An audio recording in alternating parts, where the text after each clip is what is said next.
Hi, this is Daryl Meyer from Keller, Texas. Today is Monday, October 4th, 2010. I hope you had a great weekend. A lot of talk in the news today about this peace agreement going on. And let's get right to the first story out of Ynet News. It says Lieberman says Obama is trying to force an agreement on Israel. Foreign minister tells members that the U.S. wants a 2-month settlement freeze to draft a peace deal that would mean 2 states for 2 people along 1967 borders. But on a controversial UN speech, he says, "I wanted to tell the world the truth as I see it." Okay, he says Israel must not be tempted to adopt U.S. President Barack Obama's suggestion to declare a 2-month settlement construction moratorium, as it may lead to a forced peace agreement with the Palestinians and a return to the 1967 borders, Foreign Minister Avigdor Lieberman said yesterday. Now, back in the summer, Obama said he was going to force a peace agreement upon Israel in September or October. And here we are. This goes on to say, during closed-door discussions with fellow members of his party, Lieberman said, "The pressure won't work. We are not leaving the coalition in order to bolster the majority in government, which is against continuing the settlement construction moratorium." There's other stories on this too. This story out of IsraelToday.com, headline says, Israel Foreign Minister says, "Don't let Obama impose peace." Kind of the same story. Israel Foreign Minister Avigdor Lieberman said on Sunday he recently learned from reliable sources in the U.S. that the Obama administration is planning to impose a peace settlement on Israel and the Palestinians in the coming months. In a meeting with other members of his party, Lieberman warned that U.S. President Barack Obama's proposal that Israel extend its Jewish building freeze for another 2 months in exchange for certain diplomatic promises must be rejected by the cabinet. According to Lieberman, those 2 months would give the U.S. and the international community 2 months to come up with a solution that will be forced on Israel. There's a lot of this, a lot of chatter about this in the news today. Let me see what else we have here. Here was a headline that just caught my eye just because of what it says. This out of IsraelToday.com says, "World lines up against Israel over Jewish building." World lines up against Israel. Where have I seen that before? Oh yeah, Holy Bible. Yeah, we know it's coming. But when you see it in print, it makes you kind of stand up and take notice. This was just saying the Palestinian Authority on Saturday predictably declared that it would not continue peace negotiations with Israel unless the limited building of new Jewish homes in existing Jewish towns in Judea and Samaria was halted completely. The demand includes the eastern half of Jerusalem, which the Palestinians claim as their capital city. Also in Israel today, Middle East peace talks only serve Obama. Renewed Israeli-Palestinian peace negotiations have almost no chance of success and are being carried out for the sole benefit of U.S. President Barack Obama and his hope of re-election. Somebody finally brave enough to say what's truth. Yeah, Obama doesn't want peace. The Palestinians don't want peace. Obama wants to get re-elected so he can continue bringing America down to its knees, and the Palestinians want Israel, basically. They just want to overtake Israel. That's their goal. They don't want peace. They want Israel. Here's a story out of Yahoo.com. Says deadline extended in a bid to keep Israel-Palestinian talks alive. This out of Tel Aviv, Israel. Sputtering Israeli-Palestinian peace talks received another reprieve over the weekend when a key Arab League meeting was postponed until Friday. It was the second delay for the meeting, which Palestinians said could mark their withdrawal from negotiations if Israeli settlement expansion continued. So, now that they're building again in Israel, the Palestinians are saying, "Whoa, wait a minute, we're not going to sit down and talk peace as long as you guys are building." Which makes no sense because it is still Israel territory. It is still Israeli land. They should be able to build on it until the day they say, "You know what, we're giving this to the Palestinians. So, stop." Again, if you had people that truly wanted peace, sitting down talking about peace, they could probably reach an agreement. Here's a story out of NPR.org. It says Ahmadinejad calls for U.S. leaders to be buried. Iran's president on Sunday called for U.S. leaders to be buried in response to what he says are American threats of military attack against Tehran's nuclear program. Mahmoud Ahmadinejad is known for brash rhetoric in addressing the West, but in a speech Sunday he went a step further, using a deeply offensive insult in response to U.S. statements that the military option against Iran is still on the table. May the Undertaker bury you, your table, and your body, which has soiled the world, he said, using language in Iran reserved only for hated enemies. Several top U.S. officials, including Admiral Mike Mullen, chairman of the U.S. Joint Chiefs of Staff, have said in recent months that the military option remains on the table and there is a plan to attack Iran, although a military strike has been described as a very bad idea, which, yeah, the aftermath would probably be horrendous. So, here's Ahmadinejad pretty much telling us that he wants us to be killed like a mosquito, and just goes on and on. You know, I have to keep an eye on this guy because what he believes in is something that pretty much goes against what's in the Bible. And he thinks in order to usher in this peace, he needs to create global chaos so his 12th imam can show up. Just check it out sometime. Here's a story out of the Debka file. Tehran and Damascus plot Hezbollah grab of Beirut right after Ahmadinejad's visit.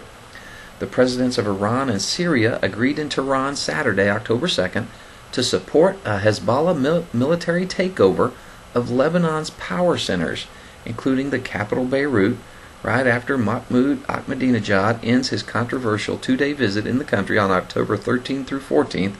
Ahmadinejad and Assad also decided to continue to harass Lebanese Prime Minister Said Hariri by delegitimizing his government through intimidation and humiliation to force him to dissolve the Special Tribunal for Lebanon, STL, which has brought charges against Hezbollah officials for the murder of former Lebanese Prime Minister Rafik Hariri in 2005.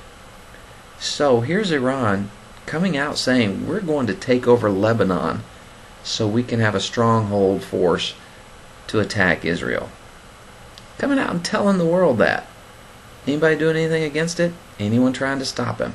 Is anyone slapping him on the hand or anything? Don't you try to take over Lebanon. Nothing. Really? This world is so blinded. They're so blinded to the truth. It's amazing to me. Here's something that just kind of made me go, oh, I feel better now. This story out of Yahoo.com. Iran says the nuclear delay is due to a leak, not a computer worm. Oh, I feel so much better.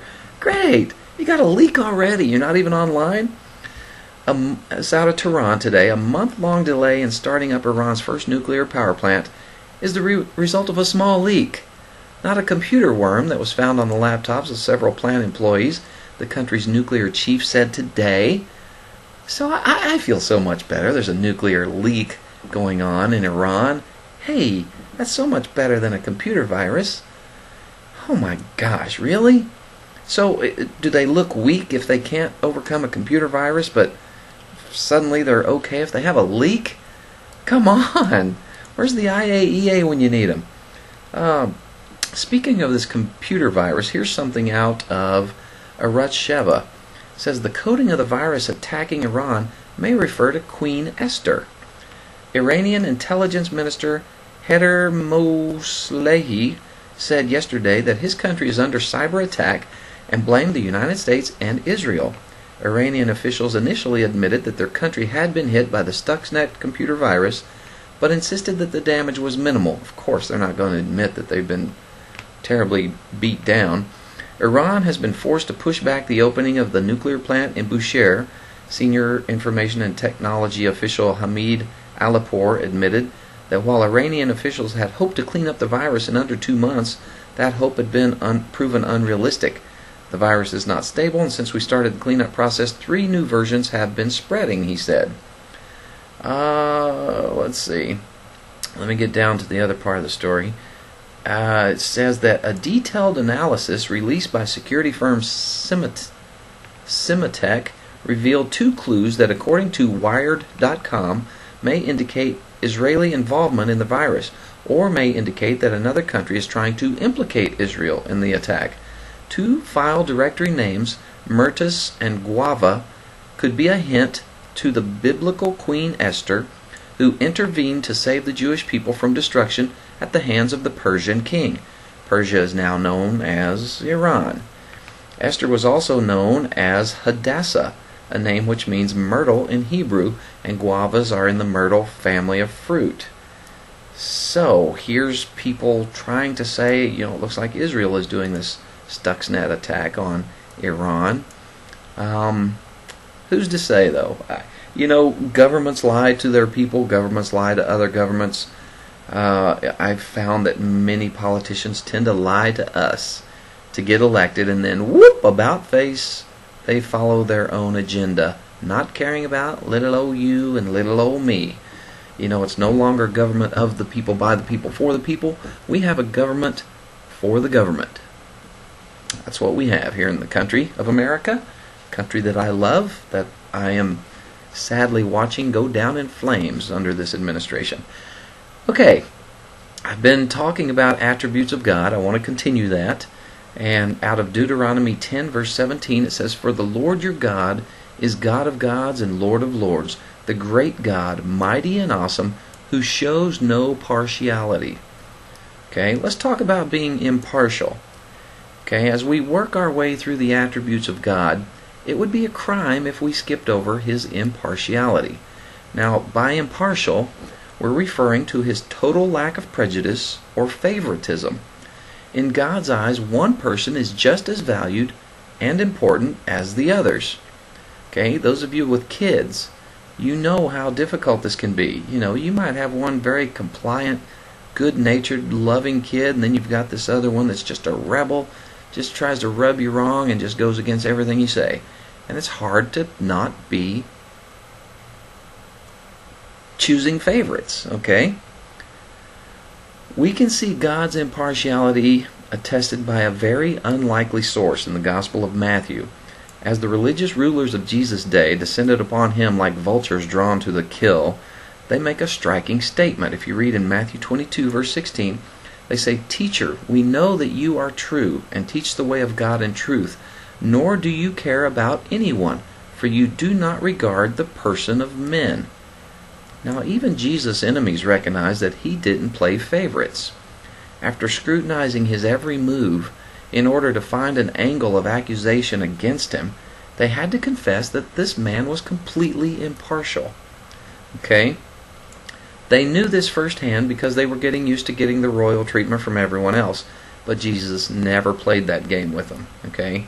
They were just as important as the leper, the blind beggar, and even the demonic. Okay? He had dealt with them all accordingly. But there's something so beautiful about all this, because all of us have been on the wrong side of partiality and prejudice. We know what it's like to be a casualty of favoritism, to be shut out because another human being does not value us as much as someone else. Well, what a blessing it is to know that this can never be the case with God. Everyone is equal in His eyes, and each person is able to enjoy equal access to our God. John 6:37 says, "The one who comes to me, I will by no means cast out." Jesus said that. Let me also go to James 3, verse 17. "But the wisdom that comes from heaven is first of all pure, then peace-loving, considerate, submissive, full of mercy and good fruit, impartial and sincere." Let's go to 1 Peter 1, verse 17. "Since you call on a Father who judges each man's work impartially, live your lives as strangers here in reverent fear." Okay, so Jesus said, "Let all who will come to me come." He's not going to pick and choose. We know God has the chosen people, the Jews of Israel. He's not making them more important than anyone else. That is the group of people He brought the Savior of mankind through. God bless you. I hope to see you again tomorrow.